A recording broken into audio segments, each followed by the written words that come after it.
Hi, everyone. I'm back, and this is Kathy, and we are here with Melissa. And yes, let's talk about organizing and money and how it all flows together. So, welcome to the show. Thank you, Kathy. Thanks for having me on. Absolutely. So, I know that you are a money coach and you people get into the flow of things. So, tell me a little bit about your backstory. How did this all begin, and why are you here now? Right? Don't we all have our own mess that we start with and then we move into business and that? And I have an undergraduate in accounting and a master's in business. I was managing a $50 million budget at work to the penny. And one day I woke up and I had $75,000 in what I call random things debt. Like that's probably like the junk drawer of debt. And it wasn't a mortgage, wasn't a car payment, and I had no student loans. And what I realized very quickly was, when I was trying to get out of the debt, that there were lots of cookie cutter approaches, but none of them actually got down to the root of what was actually going on. So probably very similar for you in your world, when you're like, great, you have a hoarder, we can take all the stuff out of the house, but if we don't fix that piece that's starting and generating the hoarding behavior, we're going to be right back where we were. And that's kind of how I started. It was like, okay, but wait, there's something else going on. I know how to do this. I do this professionally with an incredibly large number, and somehow I'm not able to do it personally. So that is how I started, was just getting in the trenches with myself. That's quite interesting. I find that happens with a lot of clients. Now, I'm going to turn off my video now because we're having some internet issues. So you won't see me, but you'll see Teresa's beautiful face. There we go. So what I was saying is that, oftentimes we're brilliant at our job, our real job, so to speak, and then we get home and what we're able to do at work doesn't really translate into personal. So what did you find out about yourself? What was your big aha moment that helped you shift out of the mess? So I went and tried everything. I tried all these different ways. And what I realized is that it was a cycle. And until I really got in and addressed what was going on with, just basic fight, flight, brain safety, what was going on with emotions, and then practically, am I spending the kind of time that I did at work, in some sliver with my own personal stuff? And I was not. It's like, the mechanic whose windshield wipers don't work. Yeah. The converse is without shoes. Exactly. Exactly. And so it was that bringing it home part that was, okay, how do I do this? What does this look like? And then how do I go out and share this with the world? Because I'm certainly not the only one that struggles with it. Absolutely. So did you quit your real job and now you're doing this full time, or what happened with the evolution? The evolution of it was, I moved out of the position I was in and started working in another business. And then out of that, I started doing this part-time, and I've been doing it for 13 years now and absolutely love it. Started out part-time, moved full-time 5 years ago, and just love this work because it's the place where, like you said earlier when you were reading the bio, when you clean up your money, everything else starts to clean up, right? And I'm sure you see the exact same thing, when you clean up the closet or the junk drawer, like life gets easier. Absolutely. Yeah. And everything is a ripple effect. One thing will cause another thing to be better or worse, and V, right? So really depends. So if you were to do this over again, starting your career, was there anything that you would change? I think I would give myself more slack a whole lot faster, and then really start looking at, in my business, starting it over again. The big thing that I would get a handle on first, that was kind of the hardest thing for me, was my calendar.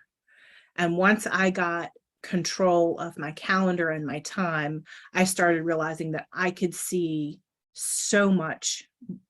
Like, I had more time for myself. I had more time for my clients. I had more time for my business. I had more time for fun. I had more time for other people. And it was really getting clear on what that meant around my calendar and how I organized it, that really shifted everything for me in terms of what I was enjoying in life, what I was able to do with clients, and all, like, it was just the huge ripple effect of that. Yeah, parceling out what you're doing, when, what day, what time. So, okay, as an organizer, I have to ask, what calendaring system do you use? So I use Acuity as the scheduler. Okay. And in that, I have all it's set up, there are different types of appointments. There are different time links. They have different spaces between them. They can be scheduled on different days so that, Mondays are my days that I work with my business on my business. And Yes. then Tuesday, Wednesday, Thursday, I work with clients. Friday is the day that I have meetings, out in person, or, different things like that, the more social day. So setting those up in that way means that Monday I'm doing the things that I need to do on my business. Yes. And then Tuesday, Wednesday, Thursday, I'm in my business. And then Friday, I am out in some way, networking, socializing, those types of things. And that freed up so much time, because when you put things together, right?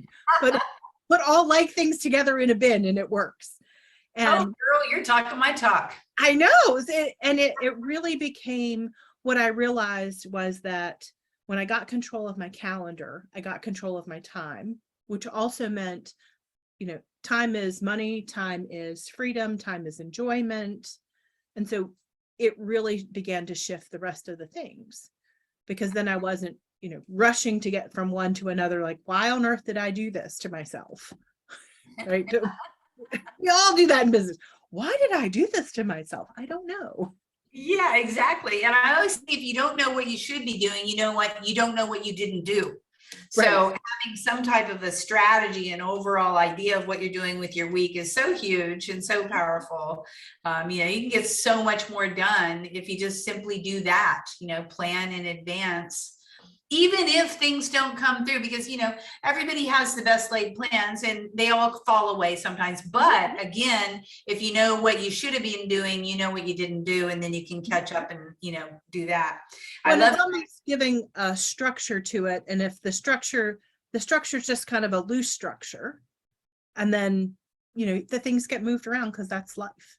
Yeah, that's life. And, a lot of entrepreneurs are nonconformists, and they don't want a blow by blow, minute by minute thing. We just want an overall arching idea of what should we be doing right now? I know this because, most of my clients are artistic creatives, and they struggle about the calendar thing. I absolutely love the idea that you use one day for out.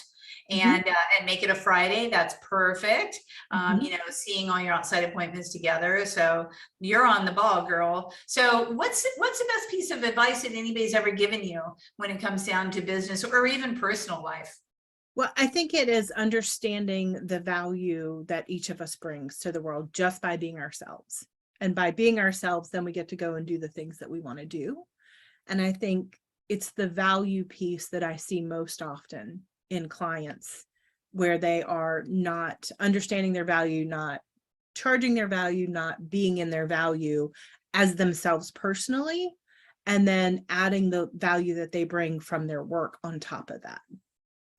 I am in total agreement with that. And, you have to think about, what is my hourly rate before you decide if you're going to do that specific type of task, or if that's something that is below your pay grade. And I find that even in people who don't work as housewives, they totally undervalue their time and what their time is really worth for themselves, which is why a lot of them are running around burnout. So, okay, so you use a blend of science, behavior, emotions, and understanding. So talk to me about the process when people work with you. What happens? So we look at, because nothing is in and of itself individual. So when we look at like things that are going on for us with money, we have all the patterns that we grew up with. We have all of the brain patterns, which is when we look at fight, flight, freeze. What's going on when we go into fight, flight, freeze? Our whole prefrontal cortex goes dark. So we have no executive function. We have no logic, which is how we get, we're like, why did I do that? I don't know why I made that choice.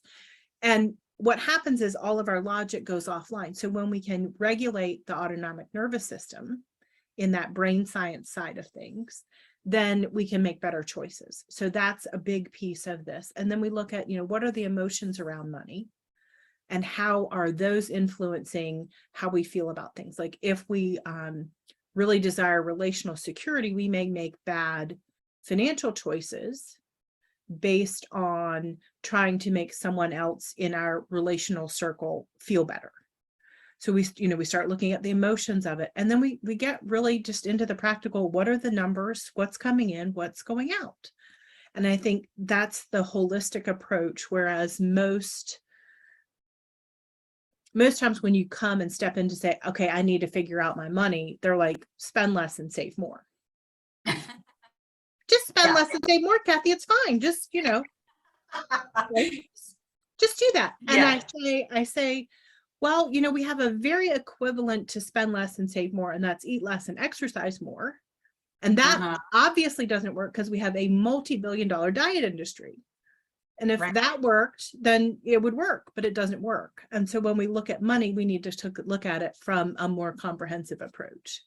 Yeah, I'm in total agreement with that, definitely. And I love the idea of, let's talk about the autonomic service, your system, like what state are you in when you're making these decisions is so very important. Are you tapping into your inner voice or your outer voice? Are you trying to please people? What's it all about? And yeah, very succinct. All of that then is how your brain is keeping you safe. And when we step back and say, okay, I made these choices, they're not the choices I would make again right now. But when we can see that when we were making that choice, we were in fight, flight, and our brain was simply trying to keep us safe, then we can take that layer of shame and guilt off of the choice. And when we can take the shame and the guilt off of the choice, or where we are right now, or what's happened, then we start from a much higher place of, okay, look, that was my brain trying to keep me safe. Now I know that. Let me figure out how to make better choices. Absolutely. Because in that, it's like, I'm sure when you're working with someone helping them organize and they have like 6 staplers and they're like, well, I don't, there can be a lot of guilt and shame that comes with that. And if you're like, okay, great, you just weren't organized. Now you're organized. You only need one of these 6 staplers. And that kind of thing, then you allow them to make different choices after the fact. And you don't have to carry the guilt with it. No, there's no judgment. I mean, life happens and we all flow into different types of situations in our life. And that's what this podcast is all about. We all have something that we've overcome, and it's just what it is. And the big question is, what do you do with it, and how do you transform beyond the muck that you get stuck in, so to speak? Right. Yeah, I agree. So you're talking about schedule. So what do you do for your morning routine? What gets you up and going in the mornings and focused? So I love it. So my morning routine is waking up to not an alarm clock. Yes. That was one of the things that was like, okay, if I lived a life that was absolutely perfect, I would not wake up with an alarm clock, and I would just start my day in a very meandering kind of way, rather than like, oh, get up, gotta go, like have to do all these things. And so my morning routine just starts by waking up when I wake up, and that may be early, that may be 8 o'clock, that may be 9 o'clock. And it's funny because when I started waking up without an alarm clock, now if I have to set an alarm, I usually wake up like a minute or 2 before the alarm goes off. It's really a comical kind of thing. But in the mornings, I get up, I kind of wander around, do some writing sometimes, do some reading sometimes. I'm a big Audible person, so I may turn on an Audible book while I have breakfast. It is a very leisurely morning. So I am not super structured in, I get up and I do this and this and this and this. I am that entrepreneur that's like, you're not going to tell me what to do. You're not going to tell me that I have to do 12 things before I go do this, and it's funny because it's when I realized that the less I try to force myself to do those things, and the more I just allowed whatever to happen as I started my day, I did the things that I wanted to do when I took the force piece out of it. You have to do this. Yes. I mean, it's like they told me I couldn't, that's why I did. And the reverse of that is also true for me. They told me I had to, so I didn't. Yes, exactly. exactly. And that freedom means everything. Absolutely. And I haven't used an alarm clock forever. I set my head, is what I say. And it's interesting, just like you, when you set the alarm clock, when I set my head, I always wake up 5 minutes before my head tells me it's the alarm. So what's up with that? But that you don't really need an alarm clock. You can absolutely just set your intention when you go to sleep and when you're going to wake up. Exactly. If I could wake up on the hour, it'd be great, but 5 till is always a little bit, why did I do that? But that's just the way my head works. Maybe I should start saying, okay, I'm going to get up at 8:05 and see if I actually wake up at 8. I might have to do that experiment. You try it out tomorrow morning. That's right. That's right. Okay, so do you have a favorite life hack that you use? I do. It is my calendar, and I color code everything. So I have a whole stack of colored pens. Love it. Everything gets color coded. So that would be the thing that it's color coded in my Acuity calendar. It's color coded in my iCalendar. It's color coded in where all the calendars come together. They're all color coded. And that way I know when I just glance at it, what each color means. And that kind of gives me the breakdown of my day. I love it. And then you use paper somewhat as well, since you have the markers there? I do. I wrote a book, The Aligned Money Life Activator, that is like, it's part calendar, it's part like work through your money stuff, being, attentive to the things that you want in a day. And so that's where the paper comes in for me. So my calendar is fully digital. And then each week I go in and in the book lay out what my week looks like, because I am such a paper person that it was the hardest thing for me was to go digital and do the Acuity calendar. And then it was like, okay, but I still need that paper piece because I'm very tactile in that. And again, there's brain science behind that. What you write down physically on pen and paper just goes into your brain in a different way. So I do both in a kind of modified way. So it only gets to the paper like the week of. Right. And that way it's not confusing. You have all this extra miscellaneous duplications of things. Yeah. When an appointment changes and everything, it's just changed. And then there during the week, it's like, okay, this is what I'm working on. This is what's important to me. Right. These are the pieces that matter today. Got it. That's great. Okay, so speaking of things like that, you have something that you're going to offer the guests here.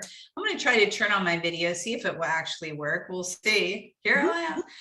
What are you going to offer the guests or the listener?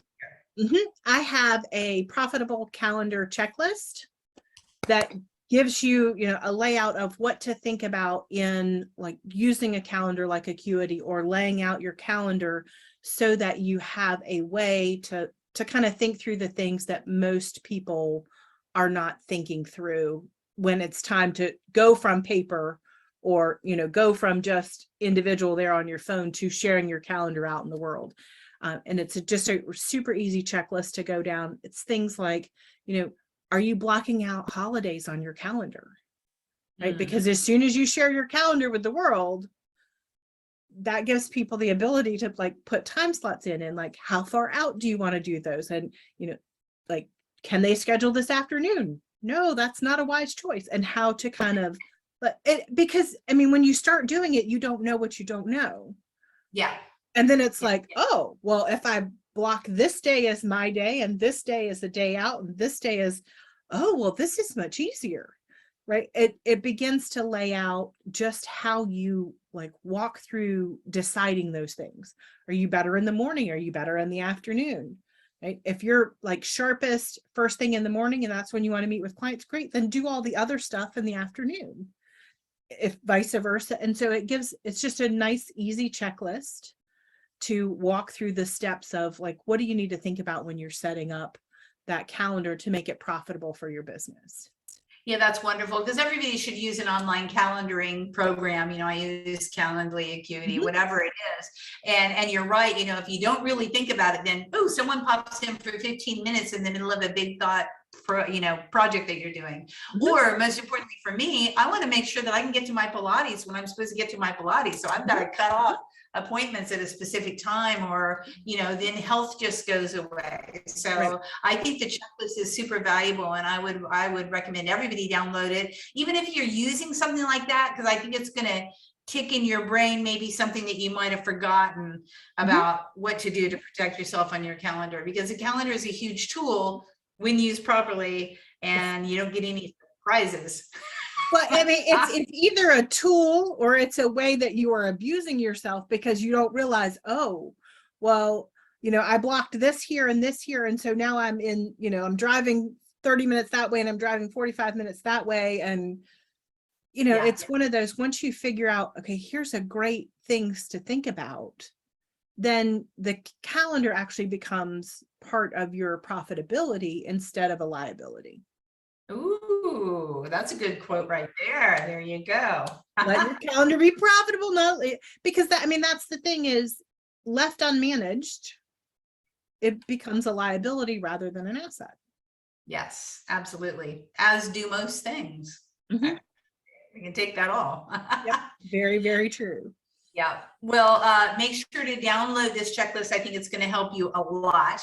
And I really appreciate your time, Melissa. You've been very generous. And I love some of the quotes. We'll put them in down below. We'll also put a link to the website, to the download, so you can get to know Melissa a little bit more. So thank you so much. I appreciate it. Thank you. It's great to be here with you. Absolutely.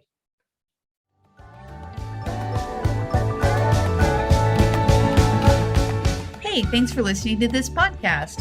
I hope you enjoyed this episode, and if you want to hear more, feel free to subscribe on the platform of your choice. Also, if you feel so inclined, I would truly appreciate a good rating from you to me. Have a stellar day.